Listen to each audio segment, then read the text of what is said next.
আমাদের সাংবাদিক ইউনিট নয়টা ইউনিটের নিরাপত্তা নেতৃত্ব আজকের গণমিছিলে উচিত থাকবেন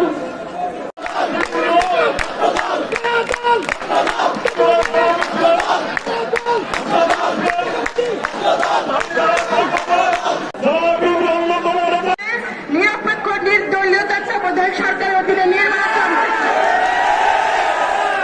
আর আমাদের দেশনেত্রী বেগম খালেদা জিয়ার মুক্তি চাই, আমাদের মহাসচিব মির্জা ফখরুল আলমগীর ইসলামের মুক্তি চাই, আমরা মুক্তি চাই, নেতৃবৃন্দ যারা সকলের মুক্তি দাবি করছি।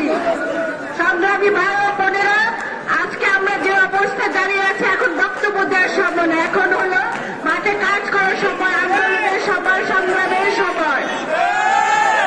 আপনারা কিছুদিন আগে প্রথম আলো মানব জমিনে একটা ছবি নিশ্চয়ই দেখেছেন যে মায়ের জানাজা করতে এসে সেখানে দেখে ডান্ডা বাড়ি পাওয়া হয়েছে। ন্যাক্কারজনক ঘটনা, মানবতার চিহ্ন মাত্রই আমাদের সরকারের নেই।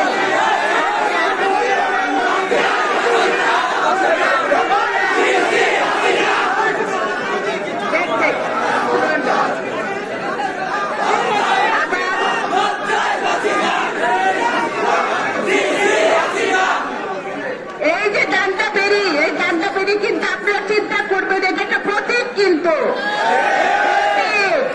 এইটা কি কারণে আজকে একজনকে ডান্ডা বেরি পড়ানো হয়েছে, সে কিন্তু কোনো খুনের আসামি ছিল না, সে কোনো ইয়াবার ব্যবসায় মাদক ব্যবসাও ছিল না, সে কি ছিল রাজনৈতিক নেতা, সে রাজনৈতিক নেতাকে ডান্ডা বেরি পড়ানো হয়েছে। আজকে আমরা যদি সবাই চুপ করে থাকি, ঘরে বসে থাকি, আন্দোলনের জন্য আমাদেরও কিন্তু এভাবে ডান্ডা বেরি আমাদের ঘরে রেখে দিবে, আমরা এটা হতে দেব না।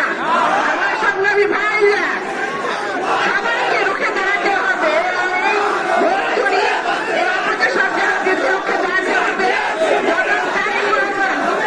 জনাব তারেক রহমান যে ভীষণ লাগিয়েছে, আপনারা সবাই দেখেছেন, সে রেনবো ভীষণটা আপনাদের সবাই পেপারে পড়েছেন।